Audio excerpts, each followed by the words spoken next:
Hey guys, this is part 56 of my video story. We are in July now, mid-July, with we're in the middle of the Giro della Valle d'Aosta, where we are at the moment in the lead with Kumano. But before we go back to that, another mountain stage, we have the opening stage of the Czech Cycling Tour, which, funnily enough, is in the Czech Republic.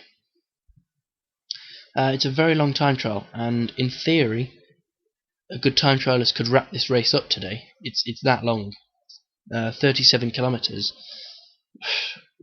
with no other hills or mountains or anything. It's going to be interesting. Stage 1 then, there you go. Pretty flat, there's a few little rises, but it's mostly flat. Stage 2 is counted as flat, but some big climbs near the start.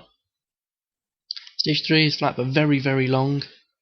And stage 4 is completely flat. So, yeah, a good time trialist could really win this race today. They could stamp their name all over the trophy. Our team here then. Again, fitness isn't really great at the moment, but it's fine. I've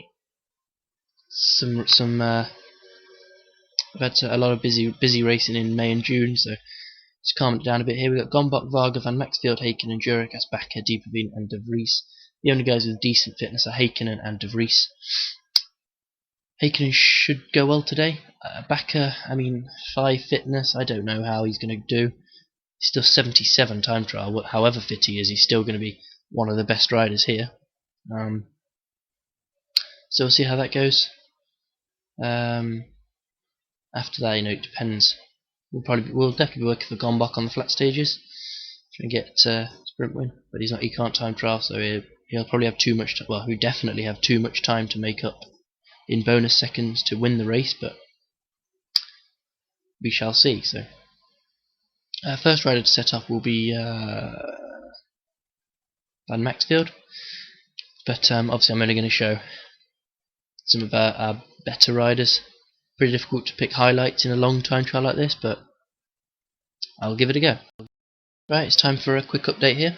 Jose Gonçalves of La Palma has only just crossed the line actually. It's gone fastest by 21 seconds. What can Ben Jacquemains do? Third, it's not too bad. Haken obviously coming up to the line here. Clearly not gone quite fast enough here. But De Vries is our best at the moment in 4th, but Haken will comfortably beat De Vries.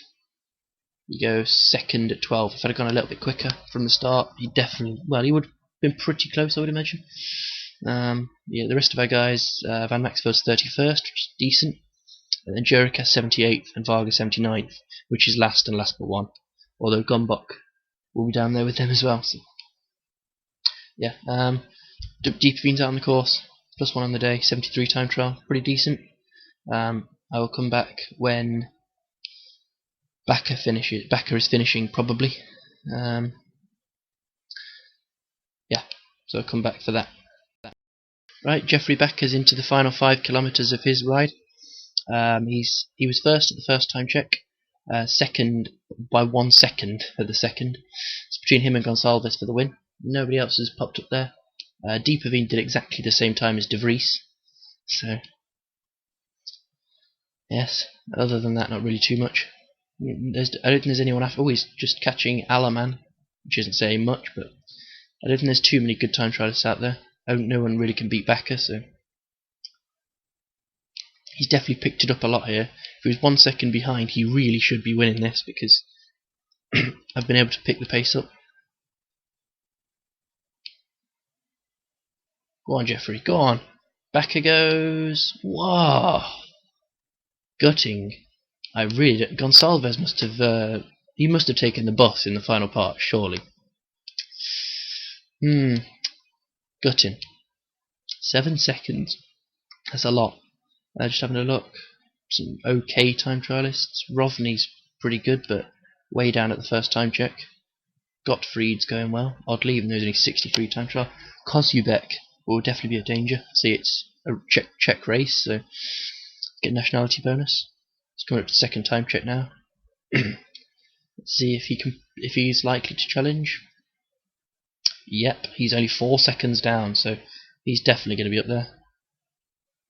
But after that, Sabido's good, but he's much better at short time trialists. short time trials even. And that is it. Yep, Hado's here. Surprise, surprise. He follows us around. There's some really, again, top sprinters here. So it's gonna be a tough race, especially with the fitness we don't have. But to be honest, as soon as we've already lost the race, just concentrate on trying to get some stage wins. So I'll come back as Gombok approaches the line. Not that he's going to win, but just to see what's going on. Right, well, I completely forgot to record the end, so you didn't miss much, to be honest. Kozubek went 4th in the end, just behind Heikkinen, and Sabido went 5th. Rovny also popped up there. He improved a lot. Gottfried was the other guy I mentioned. He's only 62 or 63 time trial, so strange. But yeah, back at 8 seconds down, Heikkinen 13, and then Deeperveen and De Vries both 59 seconds down. 4 guys in the top 10 is pretty good. 2 guys in the top 3 is very good. It's just a shame they're in the wrong places in the podium. You know, there are time bonuses obviously, and Heikkinen can sprint, so it might be worth giving it a go on one of the stages working for Heikkinen, see if he can get up there. But I mean, he's got to win at least one stage really, and he's not going to beat Hado, etc. in a sprint. So I'm guessing they're intermediate sprints. There's a couple, but nothing major. It's just try and get some guys in breakaways and see what happens really. The rest of our guys, Van Maxfield 58th, and then go right down to the bottom. Jurikassen, they beat people. Wow, where's Gombok? What a time from Gombok. Look at that, world class. 2:54, and then Jurikassen and Varga at 3:19. I can't believe they beat someone by 13 seconds. So solid start, but the race is now in one thing. La Pomme have to control it, which is obviously good for us.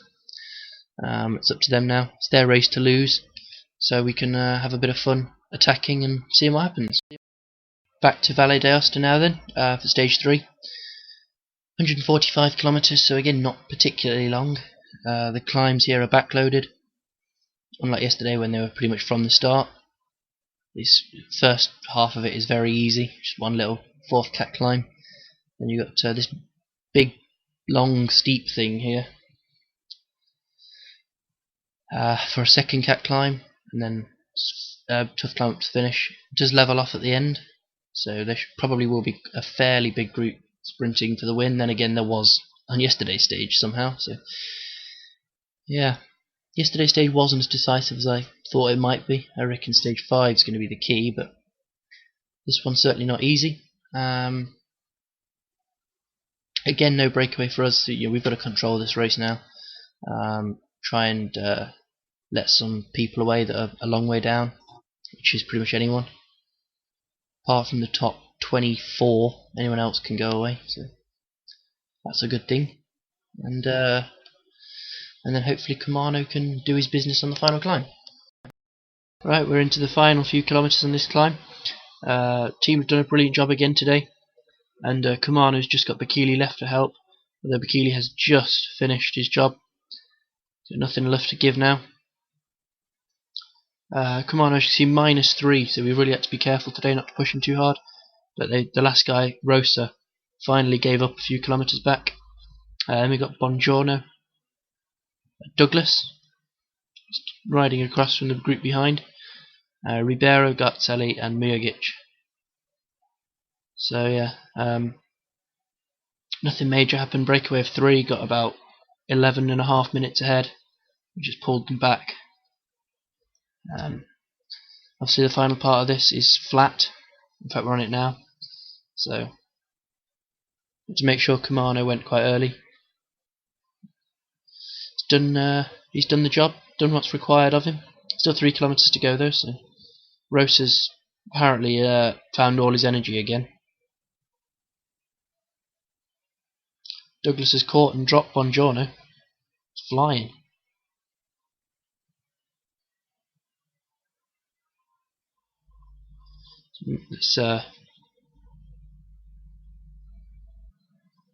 I thought Rosa was going quicker than that, but he's not actually catching Bakili. I think everyone's dead, to be honest. Might as well keep going. My mouse has gone all weird. Strange.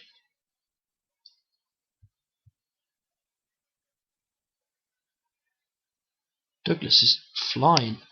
It's in great shape. Actually got enough to sprint. It's like Rosa's just sitting on Bikili's wheel, which is perfect. How ridiculous is that? Interesting. So, which makes it easy for Kumano to get as big an advantage as possible as well. It's important. So a great win from Kumano again, despite -3 on the day. Douglas is actually going to get second behind, by the way. Strange. Oh, come on, slow motion. Looks like he's going to win by pretty close to a minute, although Douglas's sprint will probably drag the others a bit closer. Oh my god, could this go any slower? There we go. Behind, Rosa sprinted anyway. Rosa will just get second, I think. Yeah, Rosa second, Douglas third, Bikili fourth, and Buongiorno fifth, and the rest are way back. So, looks like this race is pretty close to being wrapped up, but there's still one very tough day to go, so still a lot of work to do for the team, but they've done brilliantly today. So we'll come back on the results screen. Well, I wasn't paying much attention there, but was Buongiorno really in the same group as the other three? He seemed to be a fair distance behind, but I guess because it was a flat-ish finish, time gaps were a bit different. But 50 seconds for Kumano is pretty emphatic. He's got over 2 minutes now. And as I say, stage 4, no time gaps really should be made there. Stage 6, only very short time trial. Most you're going to lose there is 30-40 seconds if you have a very bad day. It's all about stage 5 now. And 2 minutes is a good advantage to have. The rest of the guys were 2.5 minutes back, down to Goltzer. So Rio Mugic was in there for us. Yamada was 5 minutes back. Natanga 7 minutes back, and Da Silva was 15 minutes down. Still no one outside time limits. So Douglas is third, Buongiorno's fourth, and Bikili is fifth. Sevilla's dropped down to sixth. He's still got a big gap though on Reda, Rubiano, Gazzelli, Ribeiro, Cherini, Baez, and Rodriguez. So still fairly close from second down, but Kumano's really pulling away now. And again, the gaps are so big that still anyone outside the top 24 will be allowed away tomorrow. So yeah, it's a pretty dominant performance that from the team. And Kumano edges ever closer to winning his season goal. So there you have it. Nairo Quintana is off to Omega Pharma Quickstep next year. Pretty obvious signing there. Everyone expected it. So there it goes. Also, as I said, I'll do a weekly check at the end of these races. But Valverde, who was in the yellow jersey, has just crashed out of the Tour de France. And rather unbelievably, Thomas Voeckler is now in the yellow jersey. So he was in a successful breakaway. He's a few seconds ahead of Kwiatkowski, and I have to say the GC looks absolutely ridiculous. And at this rate, Michał Kwiatkowski is actually going to win the Tour de France. But there's still a lot of mountains to go. I'm going to quickly squeeze these 2 stages in. Obviously stage 2 of the Czech Cycling Tour and stage 4 in Valle d'Aosta. They're both flat stages, although they're not flat, but they should both be quite comfortable, so I'm not going to say too much, just get through them quite quickly. This one obviously we're in second place with Valle. We're going to definitely get someone in the break, probably either Varga or Van Maxfield, depending on the situation.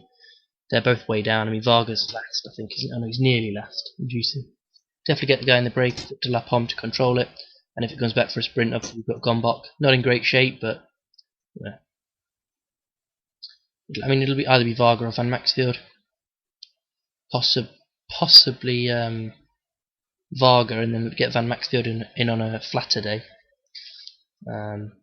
So yes, she'll come back for the final sprint. Oh, and as you can see here, I don't have a leader because we don't have a leader, so I just sort of left it up to that, and we'll see how it goes. We're into the final 5 kilometers here. Absolutely gutted for Varga. He was a monster today, but he just got caught about a kilometre ago. After being on a solo for about 30 kilometres, he nearly made it. It's a great effort. We've got Gombok here. Van Maxfield's +4 on the day. That's why he's in the lead-out train. Been quite a lot of climbing today, so there are some pretty tired legs, including Bakker, who's what is Heikkinen doing? Whoa. Okay. This game never ceases to amaze you, does it? What is going... This guy's 67 sprint. What the hell is going on?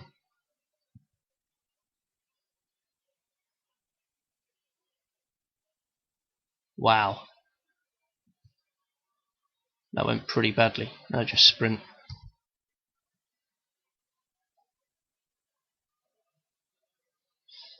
So yeah, Bakker's really struggled today. As I say, Barbero's going to win. No surprise there. I mean, he's incredibly strong.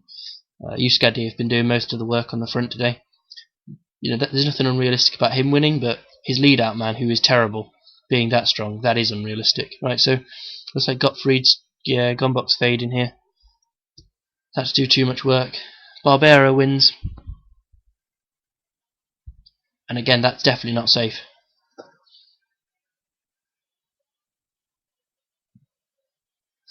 So, good win for Barbero. And then Gottfried will get second, and Gombok third. Smollen and Hoff. And so Haydo was nowhere. That wasn't even him, he had a teammate ahead of him. There's Haydo, just beat Van Maxfield. All of our guys coming in the main group. There was a crash earlier on, so I don't think there was anyone particularly important in it. But this group back here all crashed. So, yes, disappointing for Varga, he was so close. But that's podium for Gombok. So, just quickly go through this. Barbero, Gottfried, Gombok, Smollen, Hoff, Sabido, Jacques Maines, Kozubek, Martinez. Well, Martinez is disappointing, only down in 9th. And Bulik was the top 10. All of our guys, as I say, got at the same time. But there were quite a lot that lost time. One guy, Livramento, didn't make it. As Varga was in the breakaway with 2 others, but they were both holding him back. They were both rubbish, so he had to go solo. One was Dolus and one was Gjolberg. So GC then no real change at all, just a few bonus seconds. Gottfried's moved into the top 10 ahead of our Dutchies, which is just not fair. But there are a couple of intermediate sprints. I don't know what we're going to do. Bakker's really not very good over these hills, so yes, but not too bad. Decent start this race. If we can hold on and get two in the top 3, I'll be fine with that. Again, just try and squeeze this in quickly. 150 kilometres, counted as flat, but there's quite a few climbs, slightly uphill finish as well. Obviously, the main job today is just to make sure no one dangerous gets in the breakaway. Leave it up to the sprinters teams to chase. We don't need to chase. Keep Kumano out of trouble. If it does come back for a sprint, then hopefully Natanga can do better than stage 1. But we're really not fussed if a breakaway makes it to the end today. So yeah, I'll come back at the end. Right, so the breakaway is going to make it today, and it looks like it might be an Ostergaard win for Cult Energy. Yep, Nicky Ostergaard wins ahead of Campagnaro and Prony. Mugelli was also in the break, we got dropped right at the end. And then in the peloton it's going to be Redder that wins the sprint, ahead of Sevilla, Barbin and Natanga. Very, very hard day. Oh my god, it's been a hard day. Riders all over the place. Yamada's been dropped, he's had a hard day. Unfortunately, typically, Kumano had a +3 today, which is completely not helpful. But, well, come back on the result screen. Well, I didn't show you much there. I mean, I didn't really need to. If there'd been a chance of us winning, I'd sort of come back earlier, but the breakaway was always going to make it. At the very start, 6 riders got away, and who was it?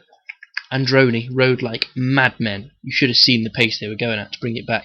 And these 6 were all really poor riders way down on GC. And then once they brought them back, they let 4 really dangerous riders go, which is the way this game works. And they were never going to bring back those 4. Once they went, they were all good punchers, and they fought out between them. But absolutely fine for us. The Highest ranked was Campagnaro, who's 37 minutes down or something. So yeah, everyone else was at 46, and then a big split. And Yamada was 2:21 down. I didn't actually see that either. Another withdrawal. But yeah, I mean, GC wise, it's all good today. Kumano still leads. Nobody gained any time. So status quo, as they say.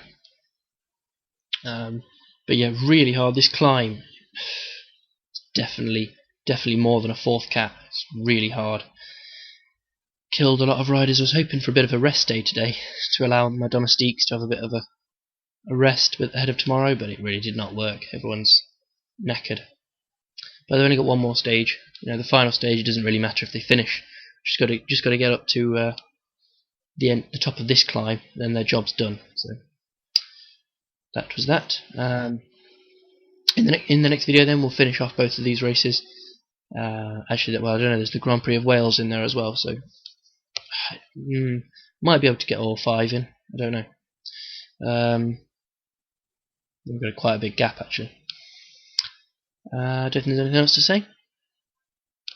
Other than I can't wait to see what happens in this Tour de France that's going on at the moment. Wow, it's the world of the bizarre. But to find out who wins the Tour de France and more, join me in the next video, and thanks for watching.